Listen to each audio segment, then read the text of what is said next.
Well, ladies and gentlemen, you're welcome to what is our final lecture in the Leaders Lecture Series here at Queen's University Belfast, and we're delighted to welcome the Leader of the Alliance Party and Minister for Justice, Naomi Long, MLA, here this evening. We think that Minister Long has the distinction of being the only MEP, MP, MLA, Lord Mayor, Minister and Party Leader. So quite a distinguished political career, and we'll be looking forward to hearing from her later on. Chairing tonight's proceedings is one of our best known academics, Dr. Joanne Murphy, who's a reader in leadership and organisational change and co-director in the Centre for Leadership, Ethics and Organisation, CLEO, here at the Queen's Management School. She's also a fellow in the Senator George J. Mitchell Institute for Global Peace, Security and Justice, and a fellow of the think tank Pivotal here locally as well. Joanne's got a range of areas of expertise, but in particular people would be aware of her and her writings on policing and justice, which is obviously key to some of the discussions we'll be having tonight. Now, just to say to everybody in the room, you are being videoed. This is going out live on the internet, streamed. We have a significant audience tuning in. So when you're asking questions to the Minister, you will be identified. So just to make you aware of that, and this will be going out live. We'll also put out the recording tomorrow as well.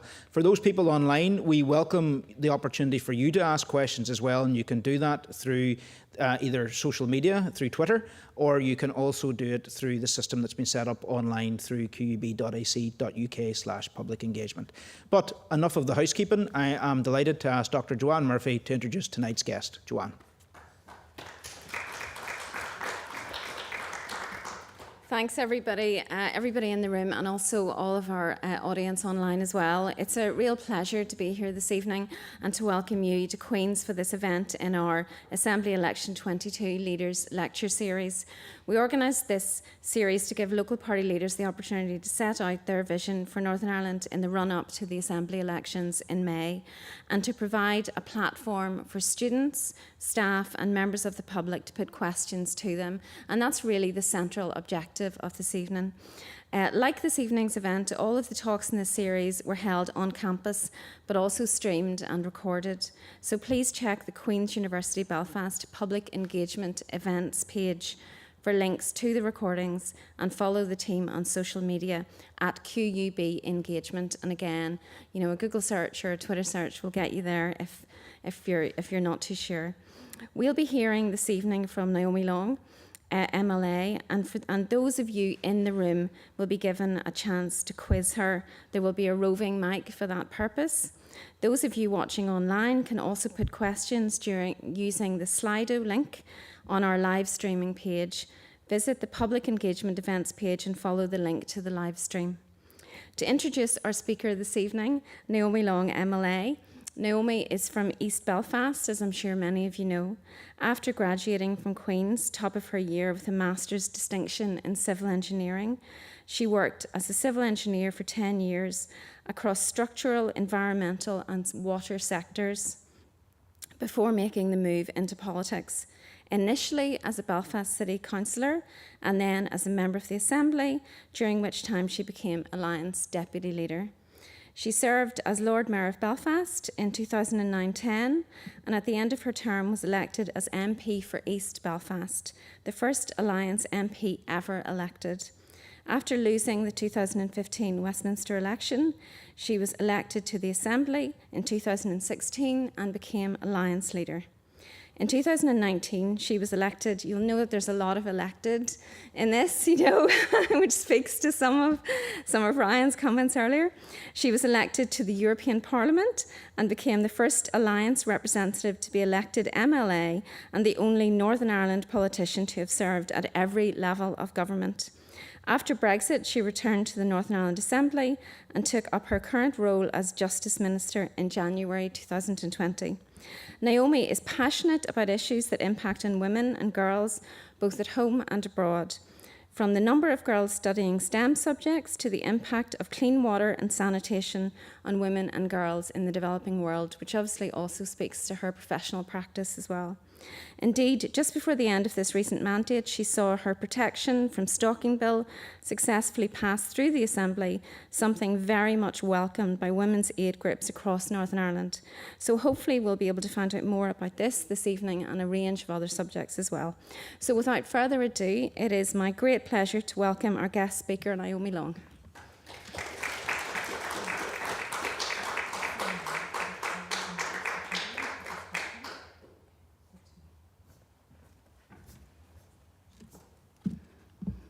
Well, good evening, everyone, and I want to thank you all for the opportunity to be able to be with you as part of this series of Party Leaders Lectures. For me, coming to Queen's is a bit like coming home, as you've heard. I graduated from here after doing a 4-year master's degree in civil engineering. I was back in 1994, which seems like a very long time ago, largely because it is. I was never involved in university politics when I was here.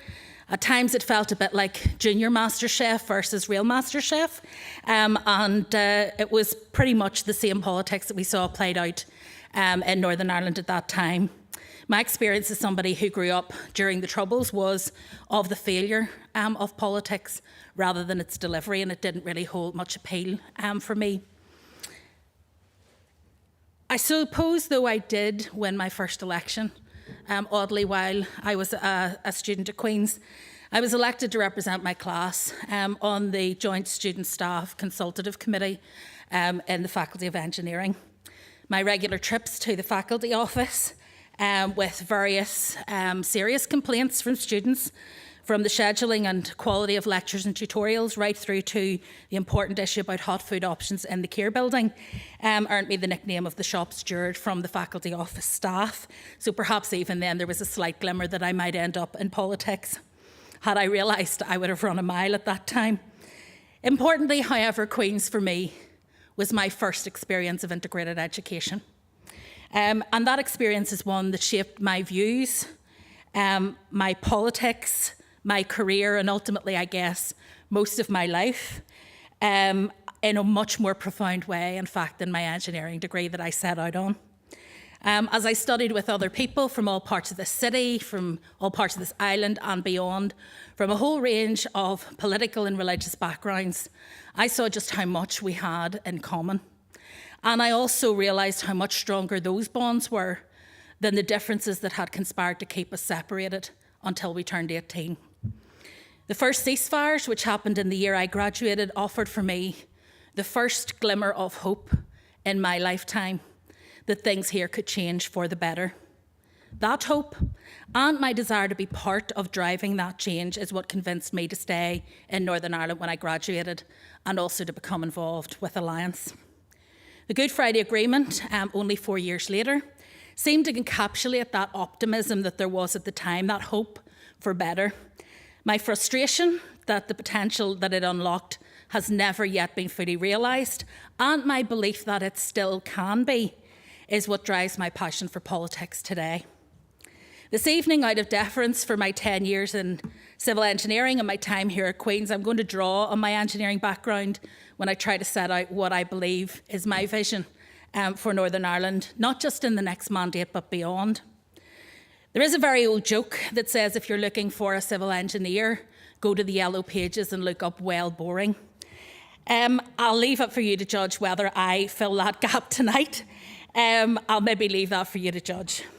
There are others who are less charitable still that would say that the 5 years I spent designing sewers was the perfect preparation for full-time politics. Again, I won't comment on that either. But I'm going to start with some basics. Firstly, politics, as with engineering, is about problem solving.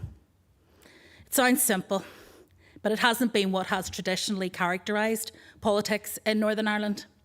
And I think the public are rightly weary of bickering and drama, walkouts and standoffs. What they want are politicians who don't just identify the problems or, worse still, create more of them. They want politicians who are focused on finding solutions, on making things better. People have come through a really tough few years with the pandemic. The challenges that we face going forward are significant.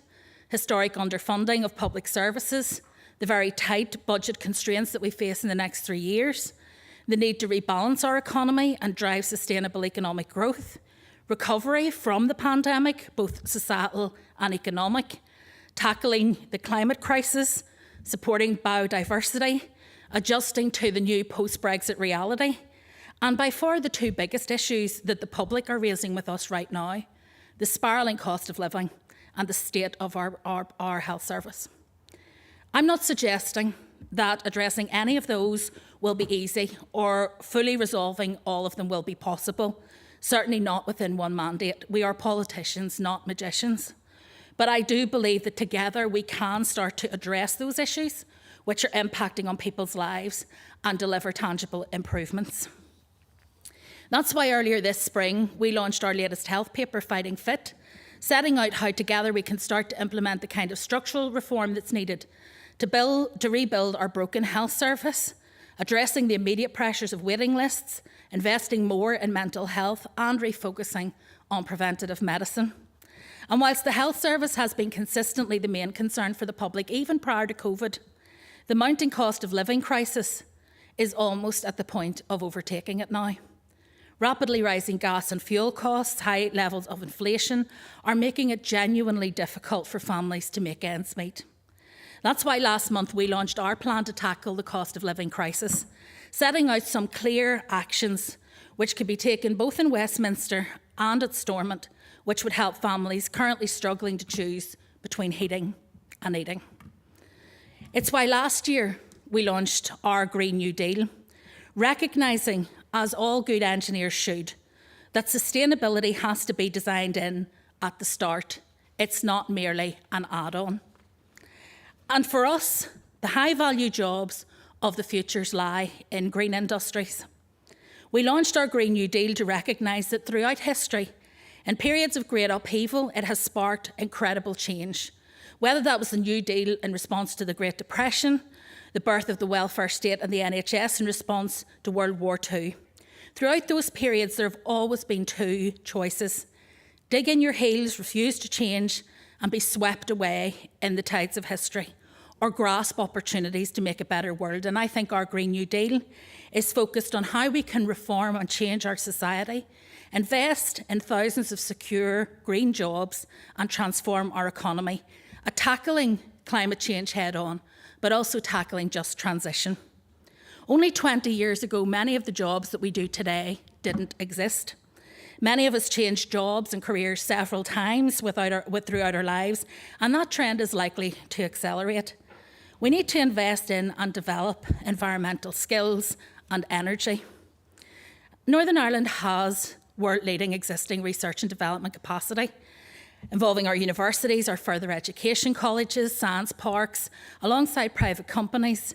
But there is still the potential to expand that and to put additional investment into research and development, and that will be crucial in terms of our green economy and creating new jobs.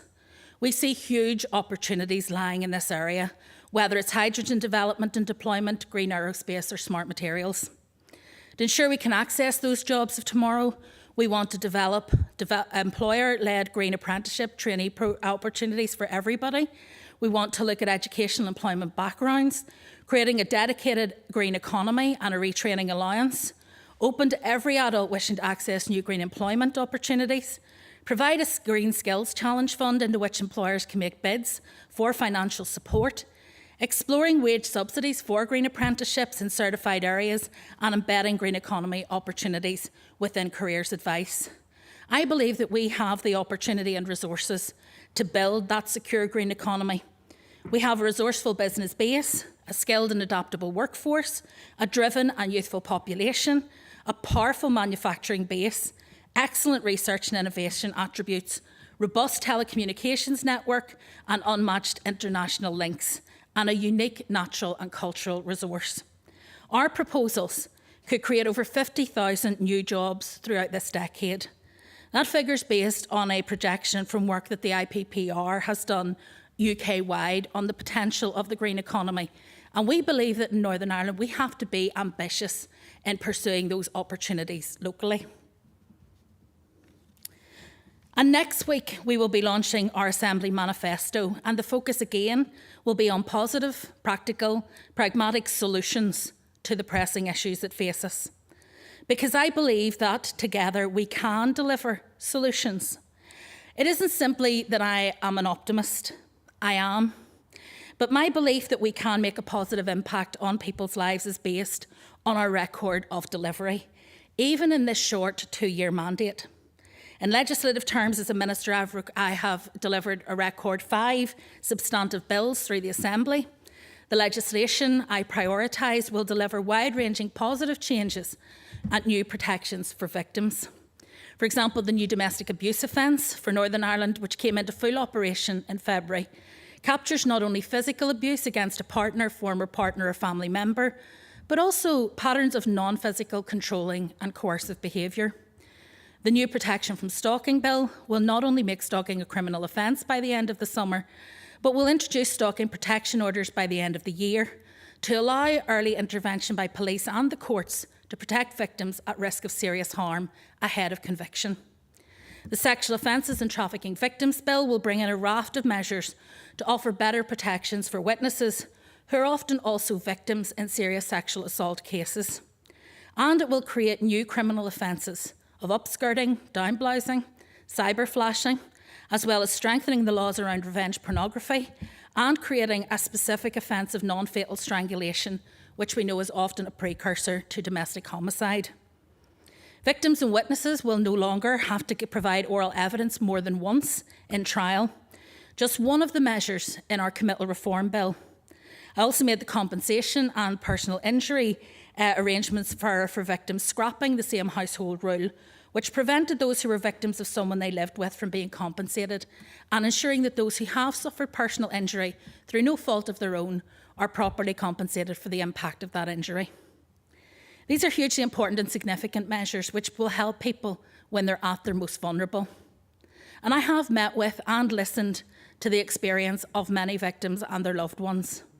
I've heard some really heartbreaking personal stories, and I do want to commend the dignity and bravery of each and every person who has spoken with me, because it's important that they know that they have been heard, but also that I have been listening with a view to finding solutions to the problems that they faced, so others will experience better in the future. I've given a stronger voice and dedicated advocate to victims by appointing a Victims of Crime Commissioner designate in Northern Ireland, and also acutely aware that those who were permanently injured during the Troubles had waited too long to receive the pension. The Department of Justice, at my request, stepped up and did the heavy lifting in terms of creating a workable scheme and establishing the Victims Payment Board, which has now made its first payments to victims. I'm particularly glad that I was able to play a role in that, because I was with that journey from the very beginning when I went with WAVE to 10 Downing Street to present their petition. I've also laid the foundations for future progress. Work has been completed for the introduction of a sentencing bill in the next mandate. I've been consulting on proposals for a new hate crime bill, which are now under review in the department, and also consultation on Charlotte's Law to encourage disclosure of information of victims' remains, locations by those who are convicted of their killing. That has just finished and will pave the way for legislation in the new mandate. I've been open and honest that the significant challenges that exist when you're in what is often a dysfunctional executive. It hasn't always been easy, but I've also demonstrated what we can achieve together if we focus on doing the jobs we're elected to do, delivering solutions rather than just posturing and bluster. And it's not only in the Department of Justice and in the Executive where Alliance has shown that that's what we're focused on. Our amendments to the Climate Change Bill significantly improve that legislation, and we have plans for more in the next mandate.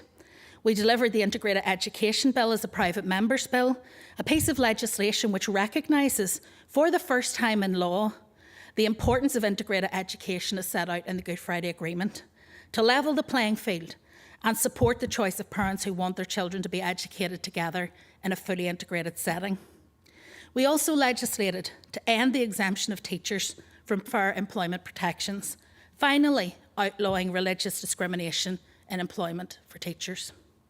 And whilst Alliance led the way on many of those issues in the last mandate, we didn't do it alone. We worked with others constructively to deliver. In short, my optimism isn't unfounded. However, it comes with a huge caveat, namely that progress is only possible if we have a devolved government with a functioning executive and assembly, which leads me to my second key point. In politics, just as in engineering, stability is essential. Yet these elections are again taking place, as did the previous Assembly elections, at a time when yet again our institutions are beset by instability and their future is under a large question mark. The absence of a First Minister, while it couldn't collapse the Assembly this time, has deprived us of a working executive at a time when we really needed one. We're emerging from a pandemic, we're fighting a battle against climate change, facing a cost of living crisis, and there is a war on our doorstep in Eastern Europe, and we are dealing with the refugees who are fleeing that war. This is not the time to walk away from government. This is a time to show leadership in government. And the impact of the instability has far-reaching consequences, not least of which is that we had to suspend our plans for the delivery of a 3-year budget, the first opportunity we have had to deliver a 3-year budget in many years. I made my concerns about the impact of the draft departmental allocation to the justice system well known, but I was absolutely committed to working with executive colleagues to resolve those issues during the consultation period so that together we could provide certainty and increase health funding required to deliver transformation that is so desperately needed. Instead, without an executive, the budget consultation is paused, and without any certainty of funding, health reforms are on hold yet again. While our beleaguered healthcare workers continue to battle within a system with some of the worst hospital waiting lists in Western Europe and under the morale-sapping pressure of unsustainable workloads. Those who worked on the front line against COVID for the last 2 years deserve so much more than just a clap for carers once a week. They deserve politicians who will deliver a system and make the tough decisions that are required so that they work in a system that is fit for purpose and sustainable for our future. As a party, we have a vision for a united, peaceful, sustainable Northern Ireland, and we have the plans that can build it. We need a dynamic, prosperous economy that can attract investment from around the world and rewards hard work and entrepreneurship. To build that strong economy, we need political stability. That's the message which we hear continually from business leaders, and it's not just our job to listen, but to step up and deliver it. If we're going to build that fairer, more inclusive, more confident society, tackle poverty and injustice, transform communities, then it is a long-term project that requires consistency of effort, dedicated resources and targeting. Stop-start piecemeal government will fail to deliver coherence and direction, and it simply won't help. At a time when people are hurting financially, to me it is scandalous that there is £330 million sitting in a pot in Stormont awaiting allocation. Some of that could be in people's pockets today to help them with the immediacy of their pressures. Some of it could be invested in schemes to help out with the medium-term challenges that we face, and yet instead it sits there unspent because we do not have a functioning executive. The track record of our political institutions is poor. I don't need to tell anyone in this room or online the opportunity cost to our economy and to our community of political instability. Every decision to walk away from government or to topple the institutions is ultimately self-sabotage. Every decision to walk away or to topple the institutions is a slap in the face for hard-pressed households, businesses, public servants, communities. We will have political differences. That is the nature of our jobs. But we need to commit to working through them, not walking away. There is no problem that we face in Northern Ireland that is improved by lack of a functioning government. Stability is essential, but our institutions sadly don't always help to sustain it. And so that leads me on to my third, and you'll be glad to hear, final point. In politics, as in engineering, our structures need to be fit for purpose. The Good Friday Agreement gave us institutions to manage division. It gave us an opportunity to stabilise the situation we were in and to build for the future. But that was never to be the ceiling of our ambitions in 1998. Society has embraced that change. More and more people see our society in different ways. It's a more diverse Northern Ireland that we represent now. People are much less likely to simply automatically define themselves around their parents' politics or their historic views of Northern Ireland. They're much more likely to self-define in different ways with different priorities. And we see that reflected in our elected cohort. After the last election, 13 to 14% of our MLAs did not designate as unionist or nationalist.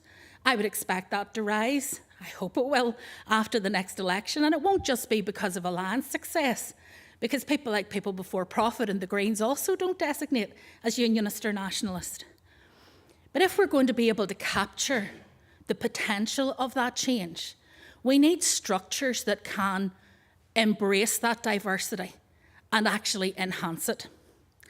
Mark Durkan once referred to what he called it, I think quite rightly, the ugly scaffolding of the institutions in the Good Friday Agreement. I think we need to dismantle the scaffolding and see the beauty of what an actual government of the willing would look like. We should only need scaffolding where something is under threat of collapse. Let's take away the scaffolding and provide the stability that allows us to treat every Assembly member equally. That doesn't happen at the minute. To reflect the increasing diversity of the population outside. Look about a coalition of the willing, of bringing together those who want to work for the betterment of Northern Ireland and those who want to sit it out for a term in opposition. Do that, because it's an honourable thing to be an opposition politician, and no one should feel that they are coerced into being in government. We have the opportunity as the three smaller parties to step out of government on occasions, and we've used that opportunity from time to time. The two main parties don't. So if either of them are unhappy with being in that coalition government or its direction of travel, their only option is to upend the structures. That needs to change. They should have the same rights to be outside government and provide opposition if that is their choice. And I believe that there are ways that we can do that in terms of reform of our structures that is within the spirit of the Good Friday Agreement and its delivery, but actually competent to deal with a changed society. I want to see us do away with mutual vetoes. I don't believe it's right that any group of people in the Assembly could automatically block progress. What I want to see is weighted majority voting that incentivises cooperation, that encourages people to reach across the divides in our chamber and work together to deliver better for the people we represent. We need structures that are fit for purpose, not for Northern Ireland 1998, but for Northern Ireland 2022 and beyond. And I am ready to do the heavy lifting of delivering on that promise. In conclusion, this May's election won't just determine how our politics works for the next 5 years. It will determine if our politics works. We can deliver better for the people of Northern Ireland. We can deliver more, and we can do it in a way that secures reform of the Assembly, moves away from binary politics that seeks to divide people, and ensure that no one party can hold our progress to ransom. Together we can deliver the Green New Deal, meet the climate change emergency head on, create those new jobs, high paid, high skilled and sustainable, boost our growth and create new opportunities for our young people rather than exporting our talent elsewhere. We can build a positive and inclusive and shared society, a vibrant and safe community which embraces and celebrates diversity as a strength. We can build bridges, not barriers, inspire hope, not fear, fight poverty and inequality, not each other. That's what my team and I are offering the public in 3 weeks' time. And together, I know we can deliver it. Thank you.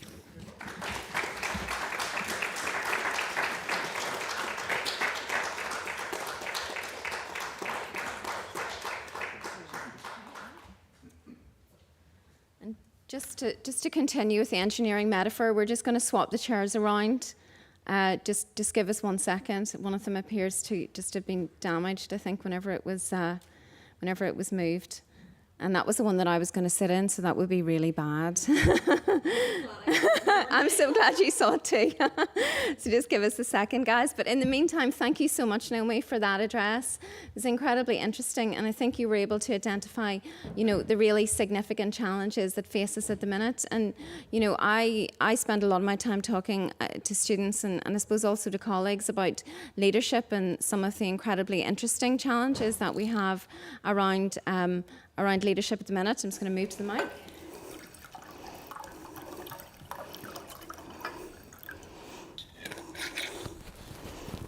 Thank you very much.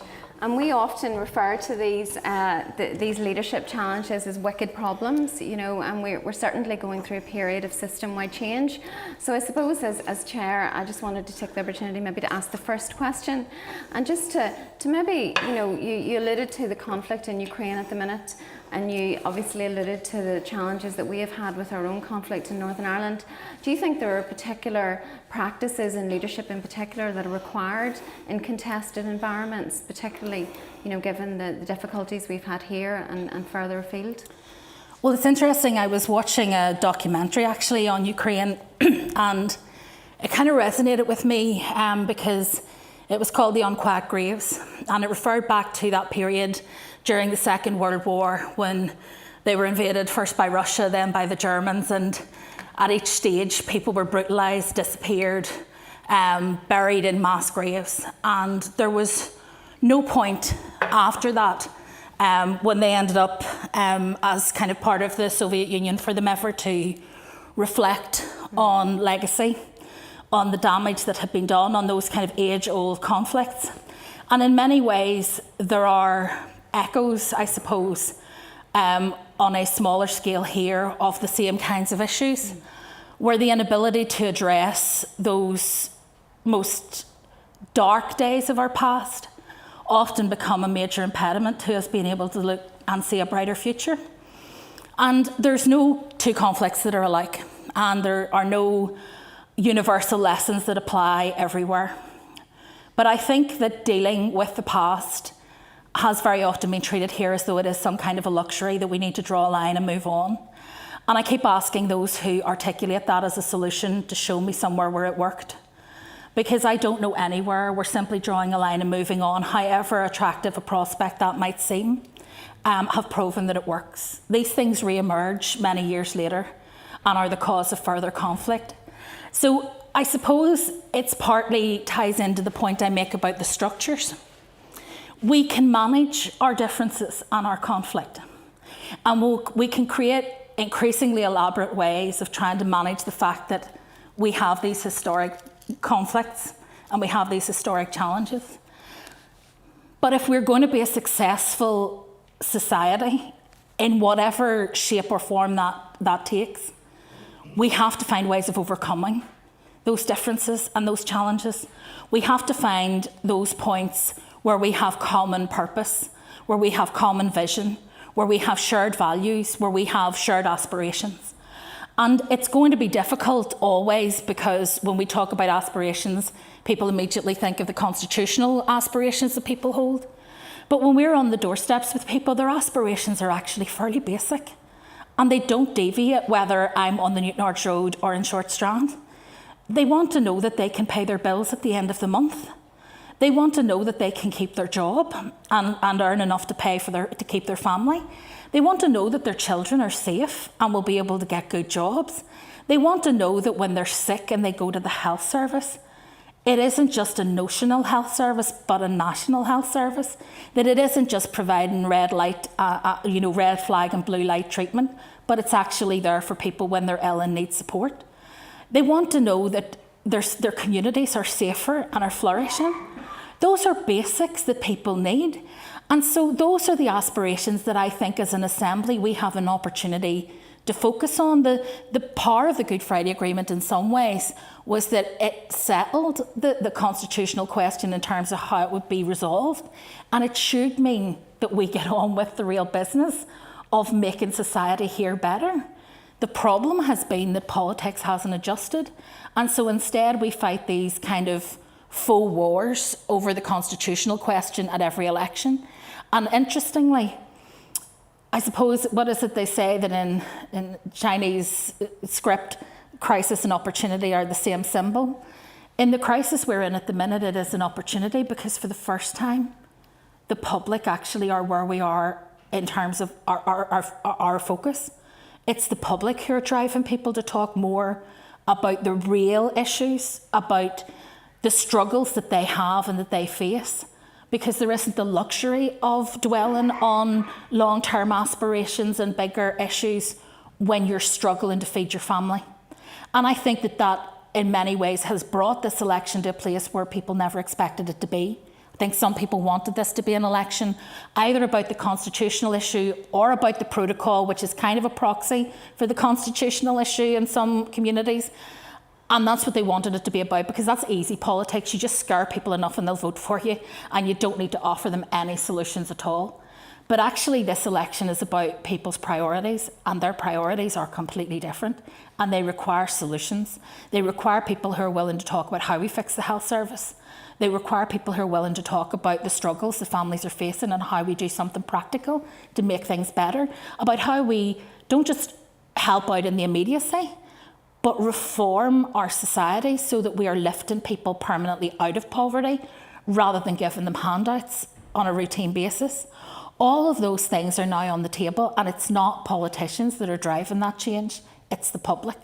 And I think we have an opportunity to have an election finally about what the Assembly is for, government.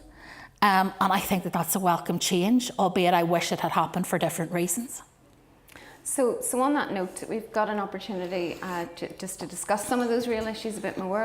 I can see lots of hands already. I think we have a question here, and of course we also have our colleagues online, so we'll be coming to some online questions. I think you first and then Jeff. Yeah. Oh, Jeff's first. That's okay, that's all right. Good evening. That was a tremendous speech, Naomi. I enjoyed that very thoroughly, and I want to thank the organisers and yourself, Dr. Murphy, for chairing the event and so on. I think Naomi Long arguably is the most important party leader, because I think we all agree she will hold the balance of power after the election by becoming the third biggest party, by cementing their third party position already after the 2019 surge. And I welcome specifically the clear and genuine commitment that Naomi Long gave to everybody watching online or here in person tonight to reforming the institutions. In my opinion, those reforms are well overdue. But my question, Chair, is regarding transgender rights, actually a different topic that Naomi didn't mention in her speech, which is very topical at the moment. Would Alliance MLAs, Naomi, in the next mandate support a change in the law, following Scotland's example, whereby trans teenagers and trans adults can change their gender without a specific medical diagnosis? Yes or no? Well, actually, I don't think that is a simple yes or no question, Jeff. I think that there are a number of things that play into that question. The first thing I'm going to say is that I think we need to tread really carefully when we debate these issues, because there will be people who will see this and hear this who are struggling either with their sexual orientation or with their gender identity. And for them, it feels like a debate about their right to exist, about their basic human dignity. And we need to be very careful about treading into that space and affecting people's mental health and dignity and sense of self. I don't profess to be an expert on transgender issues. And I think most of the people who talk loudest about it are not experts either. And I think that when it comes to things that are big decisions in people's lives, decisions that are irreversible in many cases and make irrevocable change, it's important that people have access to the best possible advice and guidance from those who know best and are able to listen to that, take that on board and make their choices. I think it's particularly difficult for parents who are trying to navigate their children through that experience to judge whether it is an issue around someone being transgender or whether it is driven, for example, by internalised homophobia because of the society that we grow up in. And I think navigating that requires professional expertise and skills that very few of us in the public domain have when these discussions take place. So for me, it is about trying to ensure that the services that are required are there to provide the support, the advice, the information and the guidance that families and individuals need to be able to make what are very serious choices about their future. And I think that all of us in the party would share a desire that that would be the case. It is indeed in our manifesto that we believe that that should be the case, that people should have access to those services. There's a wider debate that happens in all of these issues about where that leaves women's rights. And I mean, that debate has been raging on my Twitter feed for the last 24 hours. And it's not a pleasant debate, it's a toxic debate. And it's one that is about othering people. People don't ask me what is a woman because they don't know. They ask me what is a woman and to define a woman because they want me to give a definition that is trans exclusive and that others somebody else. And I feel uncomfortable being put in that position because actually I want to be an ally and support those people who are going through that transition. I have friends who are trans and I respect the choices that they've made in their lives and I respect who they are. And I don't distinguish between those people who are trans women and my other female friends because I don't think that that would be either dignified or compassionate. But equally, as somebody who has had responsibility for looking after very vulnerable women who have been subjected to abuse, who have been subjected to sexual assault, I know that there is a safeguarding issue that needs to be considered when it comes to access to those spaces and services for vulnerable people. So none of this will be easy to give a yes or no answer to. And I think I would be doing the topic an injustice if I tried. I think what we need to do is to look at our values and apply our values to these complex issues. And my values are about trying to affirm people in who they are, give them the confidence to live the life that they deserve, treat them with respect and dignity as a human being, respect their rights, and where we get into those difficult spaces where there are conflicts of rights, try to navigate those with compassion. We've had to do it within prison service where we have had trans prisoners. And the way it is handled is the same way it's handled for every prisoner. We look at the prisoner, we assess the risk for them and for the other people within our care. We discuss it with them in a dignified way and we make the best choices around how we can actually house that person in our care so that they are safe and the people around them are safe. It's not beyond our capacity as a society to be able to treat people with equality and respect. And I fear at times that the debate and the frenzy around trans issues is just a culture war issue. You know, I don't want to be flippant about this, but I went to a restaurant in Canada a couple of years ago and it stuck in my mind. We hear a lot about female-only bathrooms and access for trans people to bathrooms, and everyone's obsessed with everybody else's genitalia. And I don't know what kind of bathrooms they normally go to because my bathroom at home is welcoming of all. So I just have a snib on the door. So, I think I went to a restaurant and there were two bathrooms. And normally it would say male and female. But it said whatever on both doors. Now that might seem like a flippant kind of remark, but it solves a problem in that nobody's having to identify as anything to use those facilities. And by just having that simple way of having individual cubicles in that bathroom, people were able to share facilities with no one being humiliated, no one being kind of doorstepped about why they were in that door and not the other door, or any of those things that can happen. So I think it's not beyond us if we are creative and we work with people who are trans and listen to their experiences and listen to the experiences of people who have concerns to navigate a way through this that is respectful and dignified. And I think that's what we should do. Okay. have another question just here at the front. Thanks very much. Thank you, Naomi, for your address. And if I could say that the conduct of your public service in the Department of Justice has been inspiring over these years, and word of congratulations on that.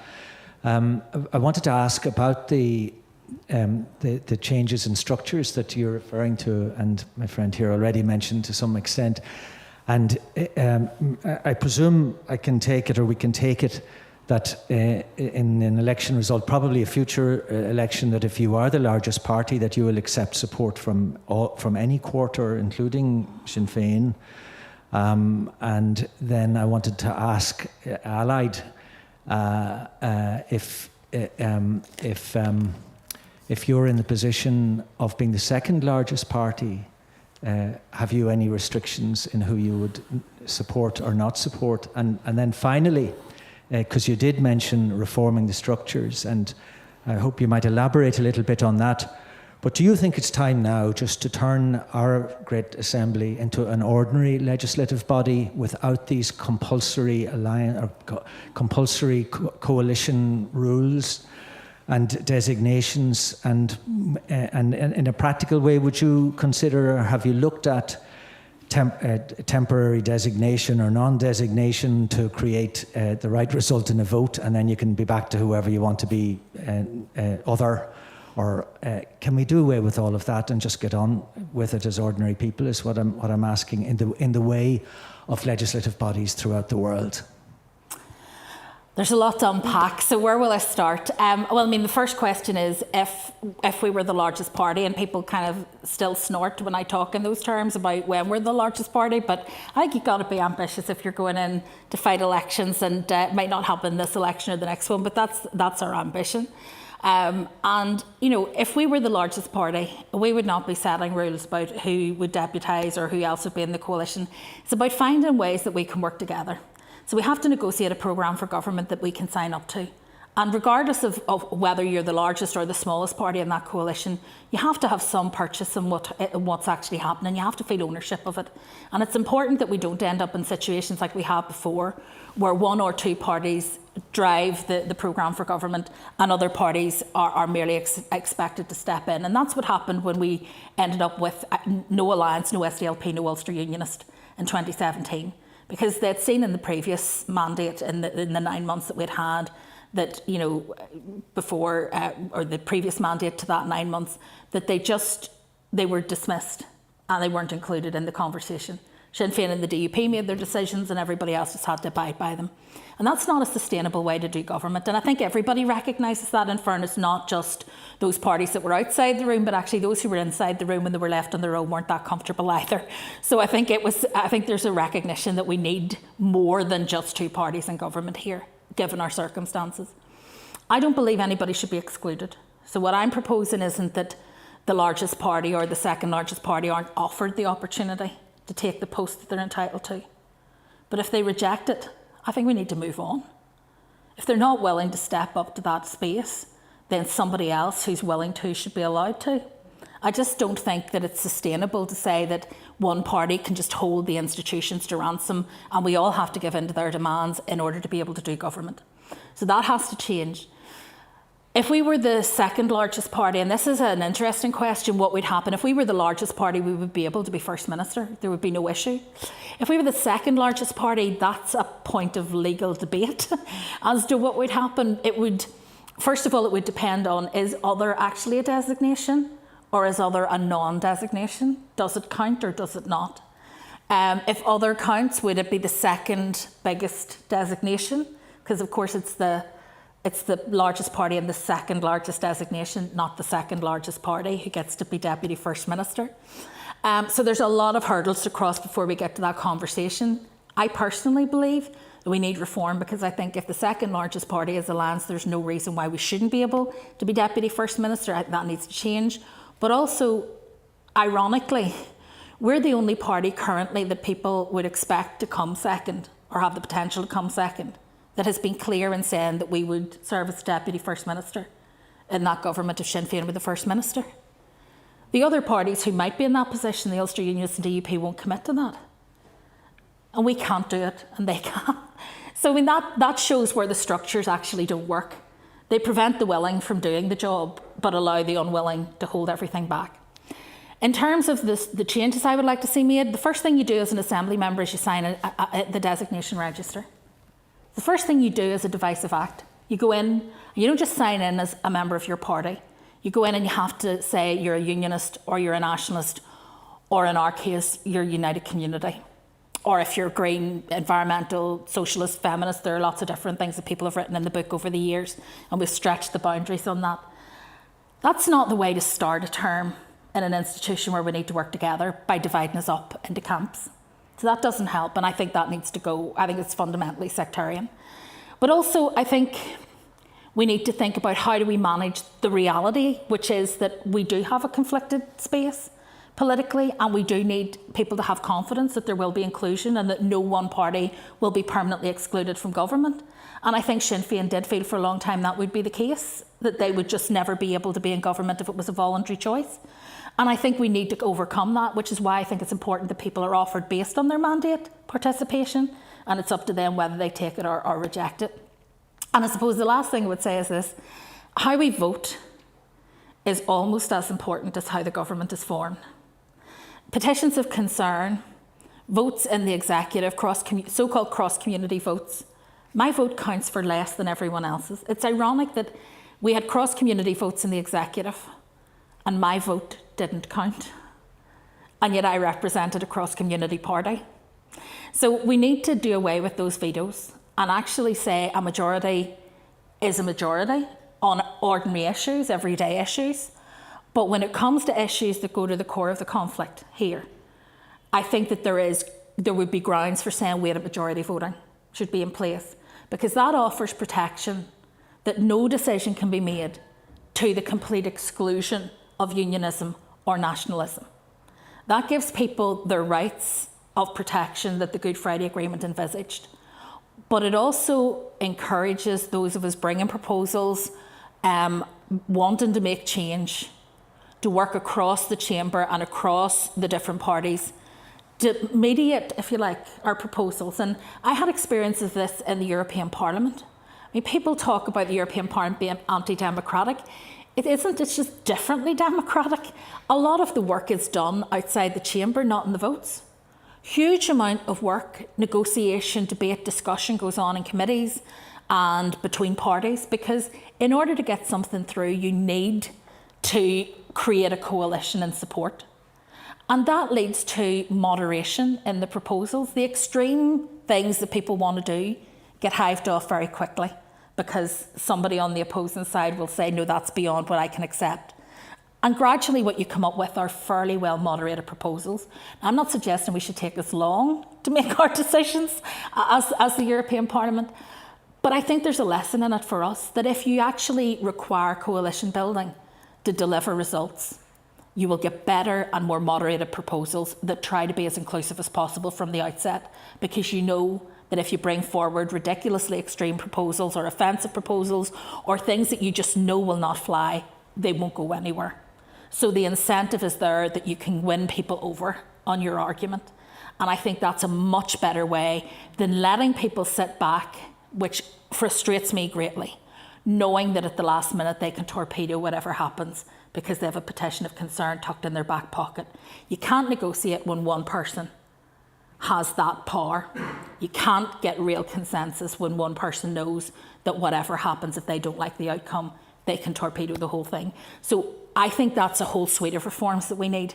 And are we ready for straight voluntary coalition? I hoped so. That's what I would have liked. I think the lesson of the 9 months that we saw when the DUP and Sinn Féin went into government together and the SDLP Alliance and the Ulster Unionists didn't, was that actually we're not quite ready for voluntary coalition and opposition yet. I don't think the opposition, such as it was particularly mature in the way it handled things. There's a lot of pot shots taken, party politicking, not really based on substance. And there was also not a lot of good government that went on at that period of time. So I don't know that we're ready to do away with it all, but I think we are certainly ready to start that transition.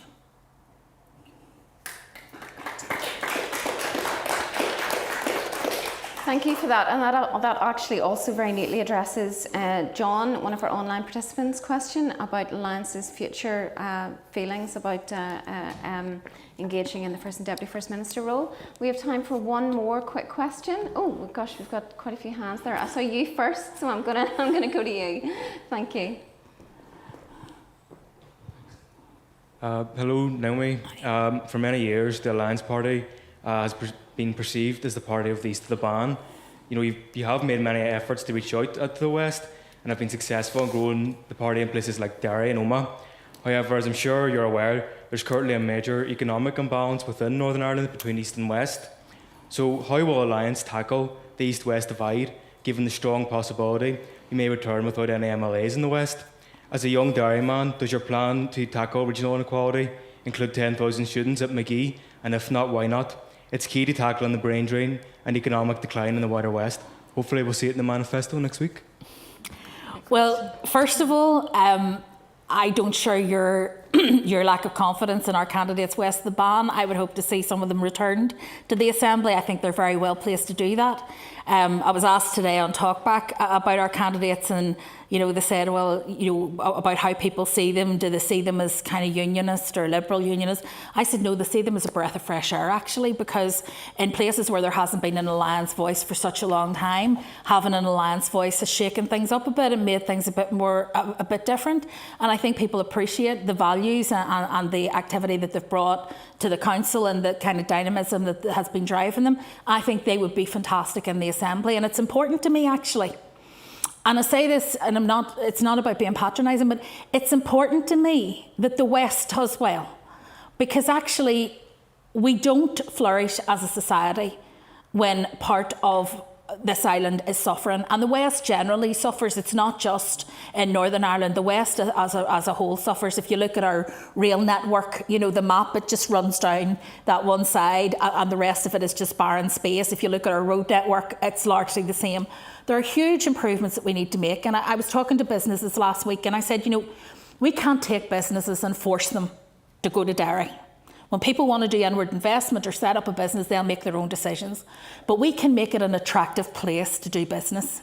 We can provide the road, the rail, and the communications links so that it becomes an option. We can make sure that the airport is sustainable. We can make sure that the university grows, and I think you're right that having those additional places is an important part for McGee. The city should have a university of standing, and we agree on that. And I would also, I was a big supporter of the James Medical School as well, because I think it's really important. People at that age, when they're postgraduate and they're studying, tend to form attachments to where they study. So if you look at the statistics, when you study as a postgraduate, you're much more likely to end up marrying and living and having a family in that location. And that's really important when you haven't got GPs west of the ban either. If you can have your medical school west of the ban, it will bring people there who will then want to stay there and work there.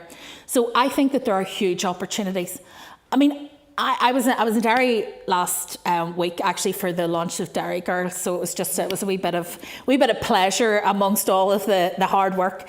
And I'm regularly in the Northwest. I spent time up there just a few weeks ago talking to people about really innovative work that is going on. And one of the things that I get excited about when I go to the Northwest, one of the terrifying things is everybody knows everybody else, right? So that's the first scary thing. So you never talk about anybody in a negative way when you're in Derry, or particularly Strabane. But when you go up and you talk to people, that network, that tight network, that close-knit community actually has real opportunities.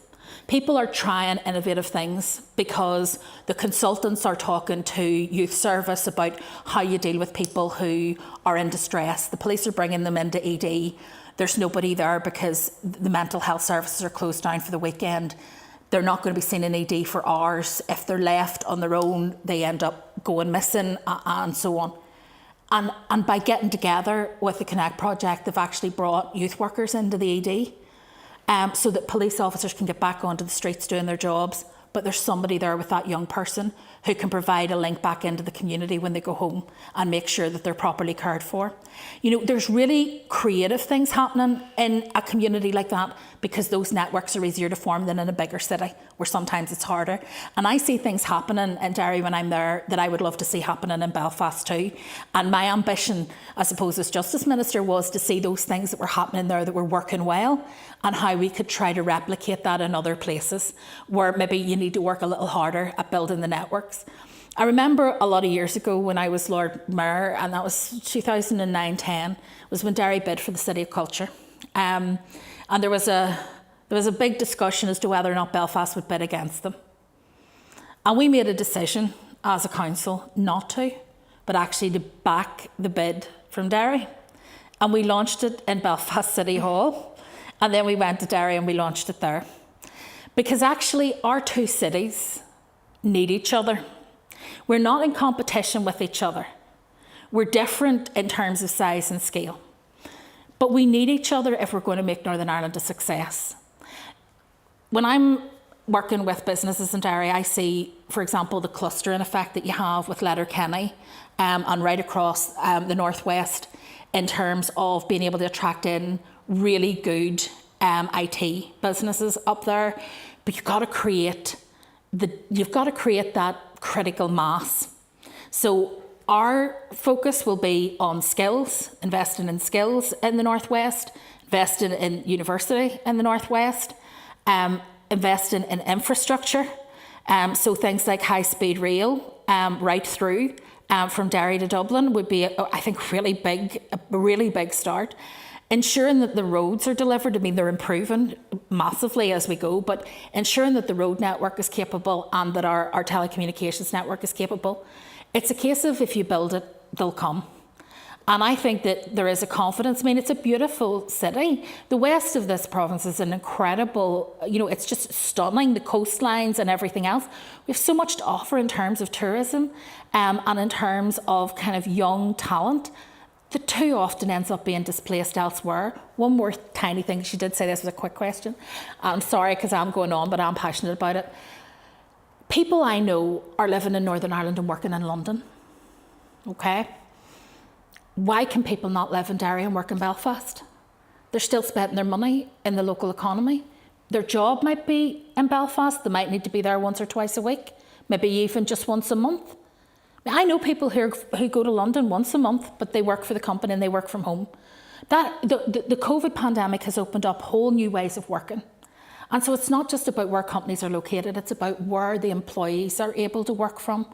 And if we can create sustainable jobs accessible to people in the West, then we are lifting people up rather than expecting people to just accept handouts. And that's what it has to be about.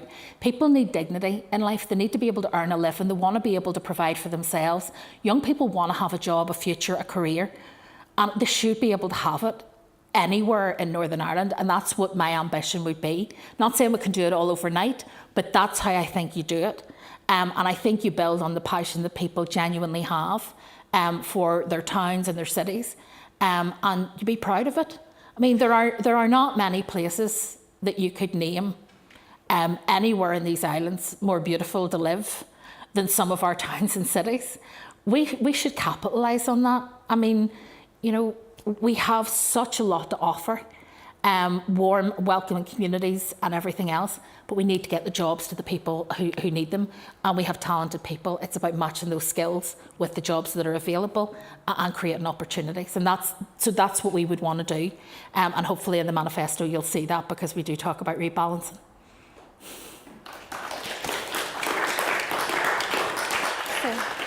So on that note, I'm afraid time has beaten us once again. The hour that we had has gone past incredibly quickly.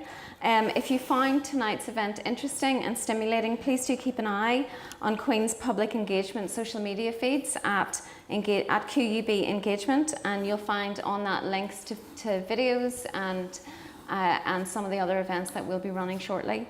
All that really leaves me with this evening then is to thank the organisers of tonight's event, to thank the audience in the room and also our audience online for their fantastic questions and their attention and their attendance. But more than anything else, our speaker this evening, who has given us a really interesting and engaging and stimulating insight into her party, but also her own passions and her concern for the people and the infrastructure of Northern Ireland. So thank you, Naomi. Thank you.